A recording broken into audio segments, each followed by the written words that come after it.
Вітаю вас, друзі! Цієї ночі Сили безпеки та оборони України вже вкотре здійснили масовану комбіновану повітряну атаку проти так званої Російської Федерації. Росіян трусило. Мне все еще трясутся, это пипец.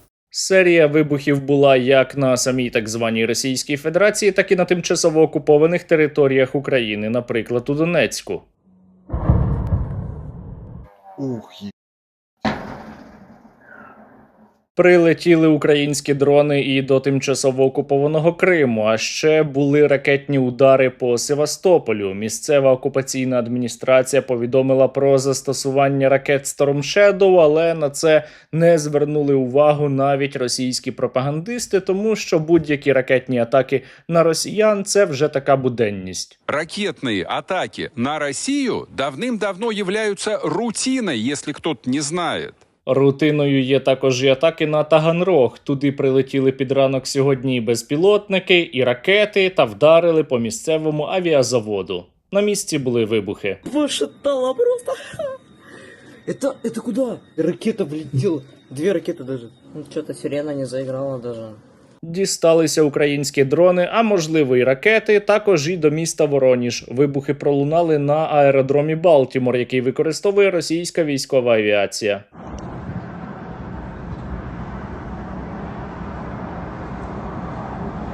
Ну і дрібниця, але усе одно приємно. Прилетіло сьогодні вночі і по місту Туапсе. Було невелике задимлення в районі нафтопереробного заводу, але очевидно, що туди потрібно іще декілька разів вдарити. Україна не припиняє своїх атак проти Російської Федерації. Росіяни відчувають війну на своїй території. Вже навіть Скабєєва сумнівається, чи потрібно постійно системно атакувати Київ.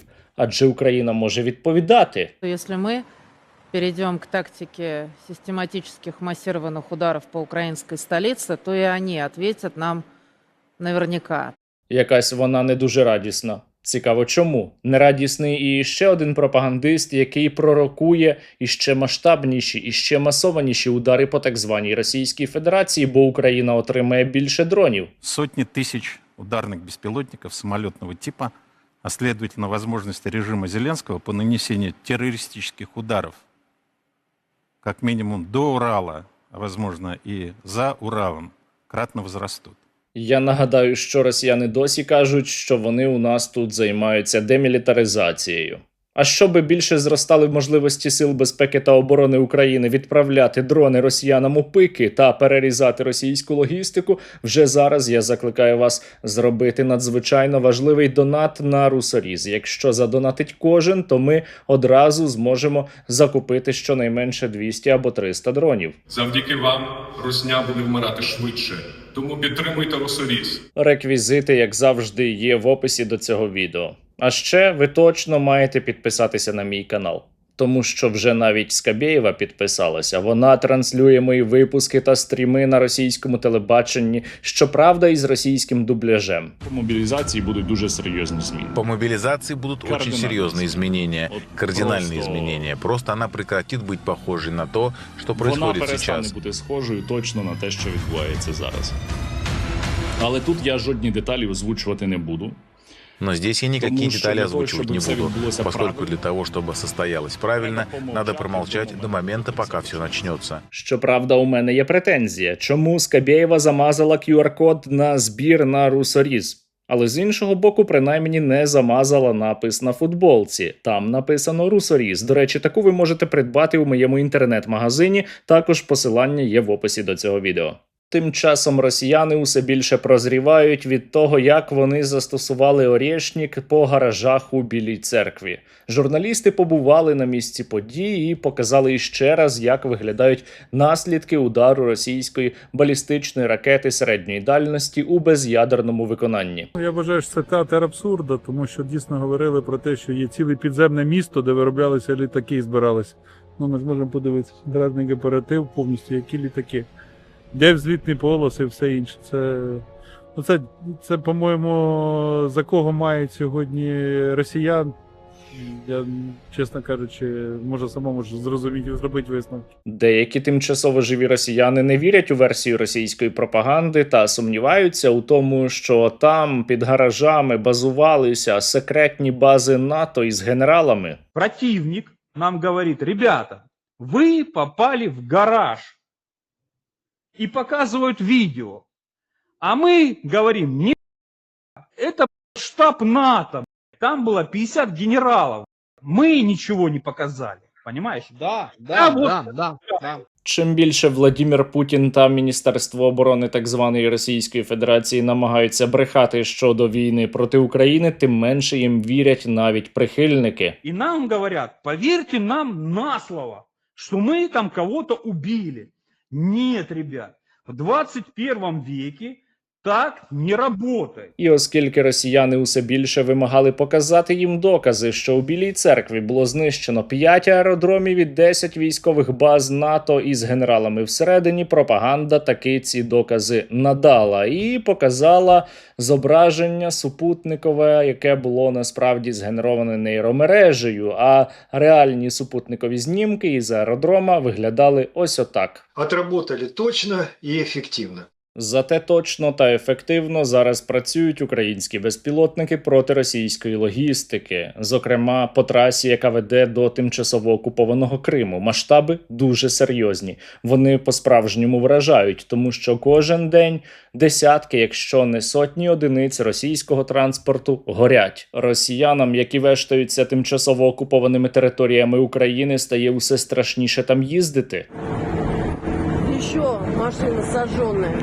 Все это, походу, за утро. Это за утро нажгли. Ноги отсюда быстрее делать. І поки росіяни висловлюють бажання робити ноги якнайшвидше із тимчасово окупованих територіях України, там, на окупованих територіях, з'являється серйозний дефіцит палива. Едешь такой по Мелитополю, а везде бенза нет. Короче, я не знаю, весь город объехал, с бензом беда. Значення українських атак по російській глибокій логістиці неможливо переоцінити. Тому росіяни істерять, зокрема деякі їхні пропагандисти.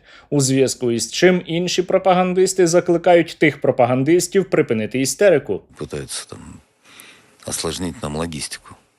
Проблема? Конечно. Вот только надо не панику в соцсетях устраивать. Вот это истерично. Все пропало. Они молодцы. Какие они молодцы? Нам надо срочно. Истерику прекратите.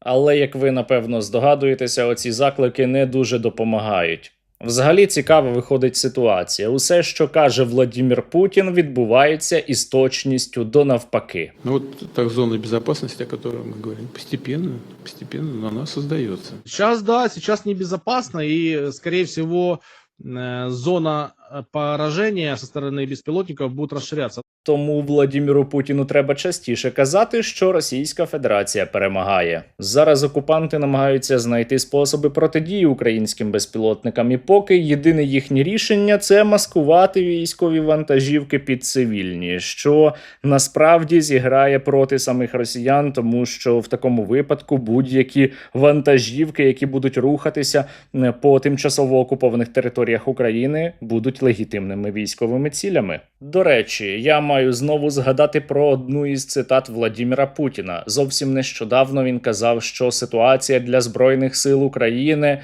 стає вже катастрофічною, і саме у цей час росіяни почали писати, що для них ситуація стає катастрофічною у зв'язку із українськими ударами по логістиці. Ситуация на фронте для ВСУ постепенно превращается из сложной и критической в катастрофическую. І я однозначно можу сказати, що на росіян попереду чекають іще більші проблеми. А ще я хочу вам подякувати. Подякувати за те, що ви постійно донатите на Русоріз, тому що ми зараз робимо великий акцент на інновації, шукаємо постійно нові рішення для українських безпілотників, які нададуть нашому війську, хоча, даруйте, вже надають нашому війську перевагу на полі бою. І зараз я хочу вам розповісти прекрасну історію, яка сталася учора, тому що учора воїни підрозділу «Фенікс» Державної прикордонної служби України встановили встановили рекорд для FPV розміром 10 дюймів, який працював без матки. Цей дрон зміг подолати відстань у 102 кілометри і уразити ціль. Але повірте, це іще не межа. Логістика – це кров війни. Атакувати ворожу логістику надзвичайно важливо. Чим більше ми будемо виносити росіянам транспорт, який доставляє особовий склад, провізію та боєприпаси, тим менше росіяни зможуть просуватися на фронті, тим більше їхня армія буде деградувати, тим менше вони зможуть утримувати оборону і тим швидше Україна перехопить ініціативу. А взагалі, в принципі, росіяни і зараз не те, щоб досягають відчутних успіхів на полі бою. І самі про це кажуть. Мы движемся вперед, но движемся с теми темпами, которые мы все наблюдаем. Но для того, чтобы победить, нужно идти вперед. А как мы будем? Мы топчемся на месте, мы людей не бросаем в топку. Російська логістика має вирізатися. Російські окупанти повинні страждати та дохнути. І для цієї святої справи наші воїни завдяки вам отримали іще 142 нових FPV. Бажаю здоров'я! Батальйон безпілотних систем «Ворон» 100-ї окремої механізованої бригади висловлює щиру подяку спільноті Стерненка за надані нам 20 дронів, 2 дрона-носія-ретрансляторів та самі ретранслятори. Ми неймовірно цінуємо вашу підтримку як нашого підрозділу, так і взагалом за те, що ви своїми інноваціями підтримуєте військо. Завдяки вам Русня буде вмирати швидше. Тому підтримуйте Русоріз. Слава Україні! Велика подяка Сергію Стерненку та усім, хто донатить на його збори від батальйону безпілотних систем 36-ї бригади морської піхоти «Вартові». Надані дрони-перехоплювачі сьогодні рятують життя на нулі та допомагають тримати небо. Дякуємо, що чуєте потреби фронту та оперативно передаєте саме те, що потрібно для ефективної роботи. Надійний тил, сильний фронт. Слава Україні! Разом до перемоги! Ми, FPV-підрозділ «Рафінат» 1-го штурмового полку імені Дмитра Коцюбайла, хочемо висловити подяку спільноті Стерненка за надані 20 дронів, а також носій ретранслятора. Донати на Русоріз. Разом до перемоги! Бажаю здоров'я! Ми бійці батареї зенітно-безпілотних авіаційних комплексів загону прикриття повітряного простору 35-го полку. Хочемо подякувати спільноті Стерненка та пану Сергію особисто за допомогу. Ваша допомога покращує нашу працездатність. Дякую, що не залишаєтесь осторонь і так само приймаєте участь в цій війні. Разом до перемоги! Слава Україні! Героям слава, друзі!